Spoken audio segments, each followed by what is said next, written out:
Alright, so it's fully charged. That's what it looks like.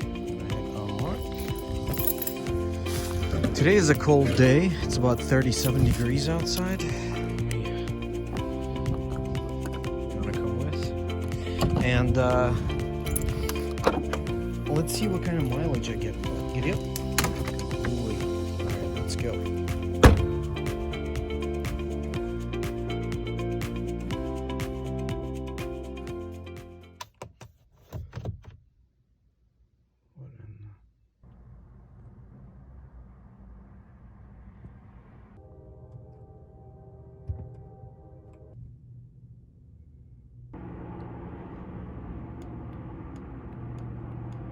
Here's the situation.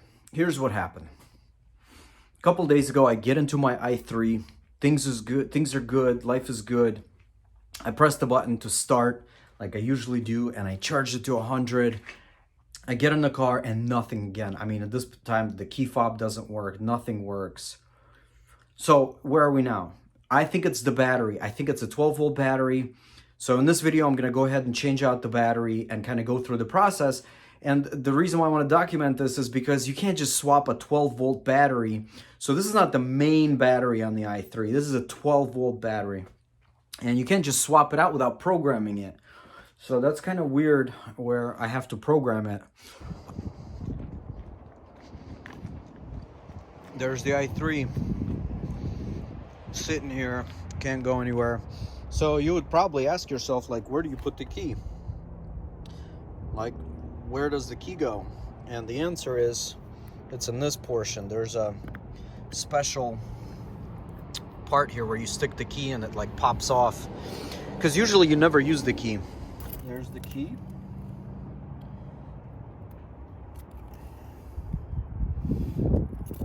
Like, where does it go? But it goes here. There it is. So, okay, I get into the car and then I'm trying to pop the hood, but of course the battery is dead, so I get nothing. So how do you pop the hood? Well, just like any awesome toy, it's got a secret compartment. Look at this thing. There we go. All right, let's open this puppy up. Oh yeah. So you're gonna need 25 and 30. Torque 25 and 30 to get sides and bottom.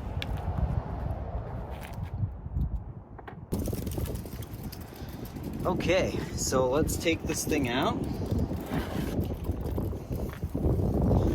And here we go. There's the battery right over there. There it is.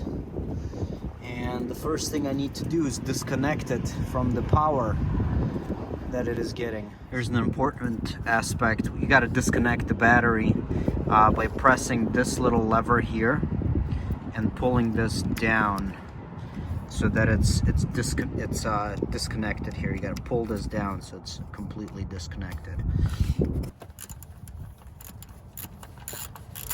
You are going to need a 10mm ratchet.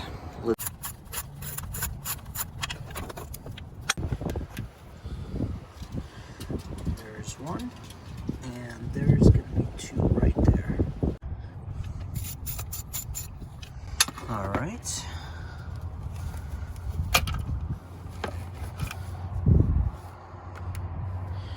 Very nice bracket. Very good. There's the battery. All right, now I'm going to disconnect the negative terminal. This is the negative terminal first.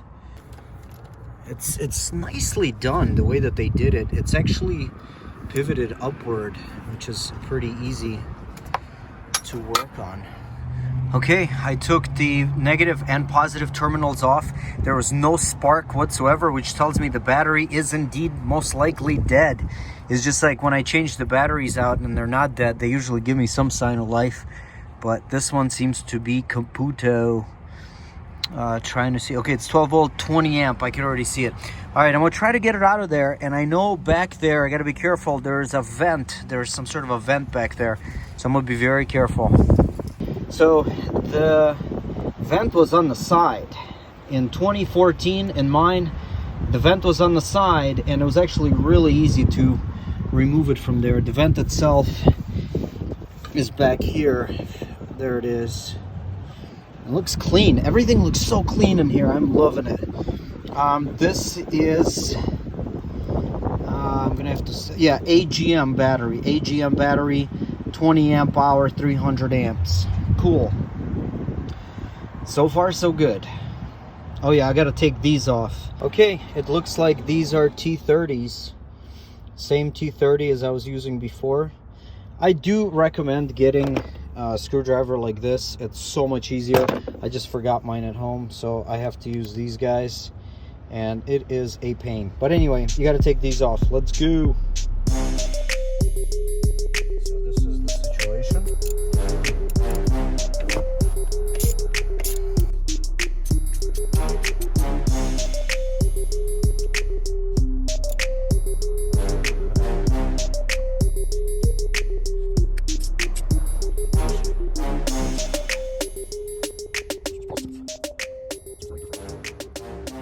Oh, it says on them right there. It says negative, negative, and positive right there. All right, so that's how much I paid right there.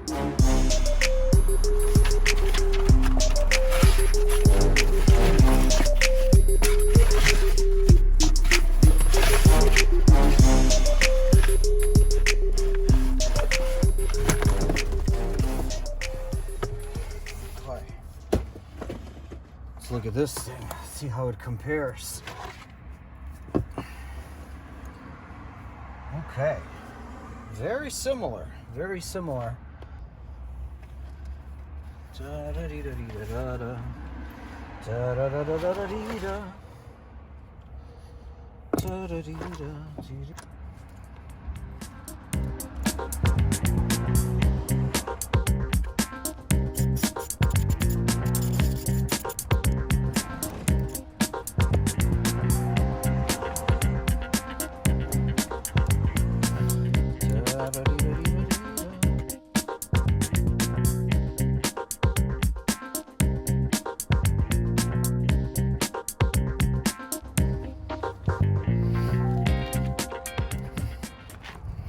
It's pretty heavy, I won't lie to you.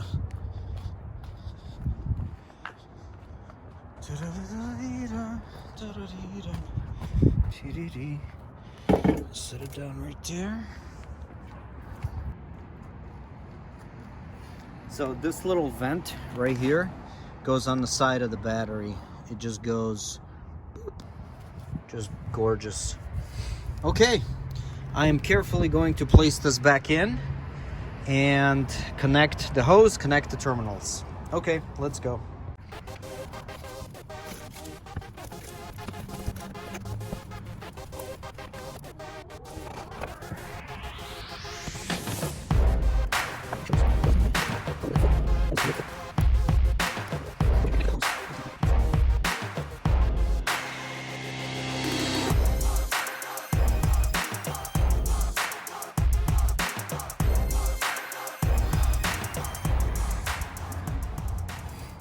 I connected the hose. It is over there. I don't think you could see, but there's the hose that's connected on the side. It's pretty easy to do. Don't worry about it. I'm sure you get it. Okay. All right, what's next? Terminals. Let's go for terminals. Okay. Putting in the positive terminal now.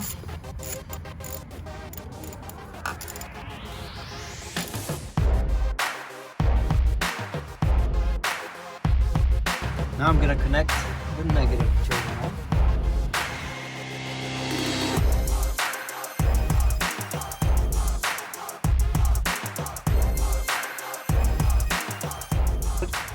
Let me show you up close. So both of these terminals There's one right there. Both terminals are back on, no problem. I can even close this little lid. And best it'll close, but okay. See what's going on the inside. All right, will this thing even turn on? Oh my goodness. Oh, that is so good to see. Oh, that is amazing to see. I am so excited. Drivetrain issues, yeah, of course. High voltage system deactivated. It is, that's right. Okay, I gotta keep going, but at least it turns on. I am so happy that I'm gotten this far. Well, let's keep going.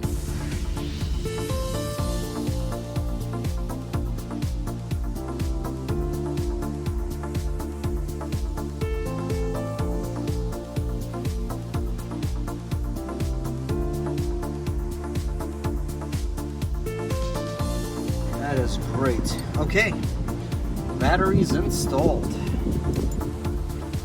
There it is. Okay, it's got a little button. It's got a little button on there. You gotta press and push. Yeah, you have to press that little button right there, and then you press and push, and it should say on. Right there, it says no, but it's actually on because it's upside down. But besides that, I think I'm done with the installation part. The next thing is probably programming. So let's take a look at what it says on the inside. Drivetrain malfunction. Okay. Stop carefully. I could turn it off. I mean, this is a huge improvement because before I couldn't even press this button. Oh, we're good. We are good too. And then there it is. It's back. Oh gosh, it's kind of a mess in here because I missed it. I love the smell of this car. Okay, I'm gonna press the brake. I did not program anything. Let's see what it says. Oh my goodness, it says ready. Ready. That means I can drive it. Oh, what a glorious day. Let's put it in reverse. Oh my goodness. Oh, I'm driving in reverse. Oh, what a glorious day. My car is working again. Let's go forward. So maybe I didn't have to program anything. Who knows?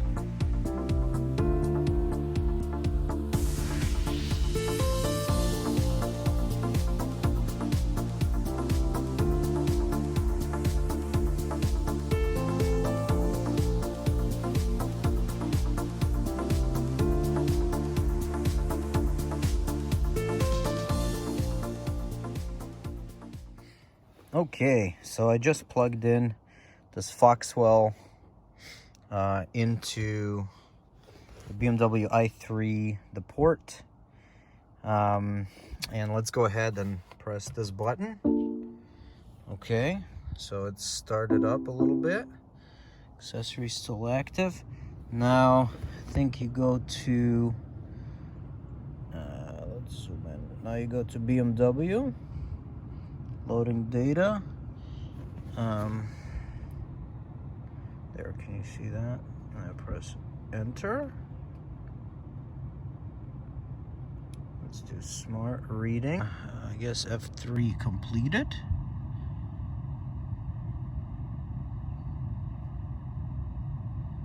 Yes.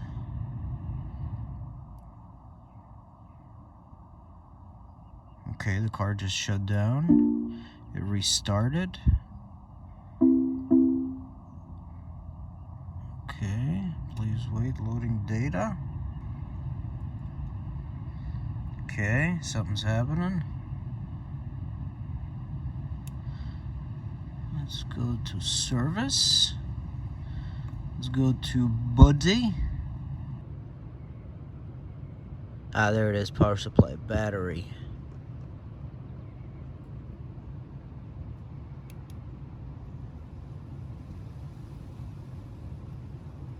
Battery. Register battery replacement. Okay.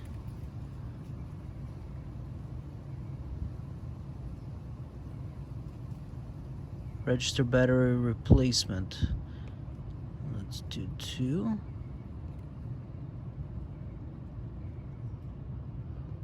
Oh, I think you just have to go to 2.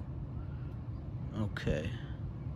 So it's the same capacity on the battery. It's the same exact capacity. It's 20 amp hour. It says 21, but it is the same. So I'm just gonna press enter. It's not. No. Please wait. Okay, it says. So yeah, it asked if it's an original BMW component. I said no. And let's see what happens now. Okay, successful.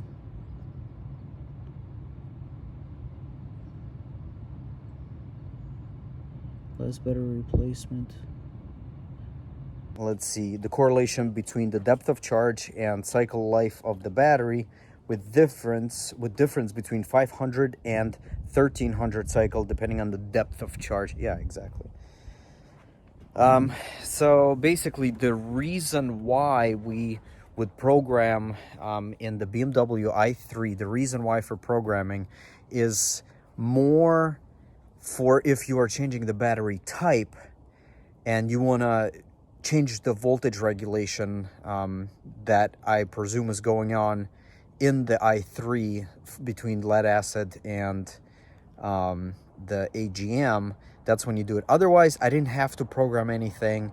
I could have just gone about my business, kept driving and everything. I think would be fine, but I like the fact that I did do it. Another good news is that there's a bunch of other options I would love to learn more about with that programmer. There's a lot of cool stuff that you could do, and I might make a video on it. I don't fully know yet. Maybe if there's something interesting. If you know something that's interesting on there that I should try, put a link or just tell me down below so that way I could go in there and you know, try it out. Like I saw there's like audio, there's a couple other things in there that I thought were pretty cool. I already use Beamer code and it's pretty cool. I use some stuff, but for, you know, what I saw on this programmer, there's probably more stuff that I can do.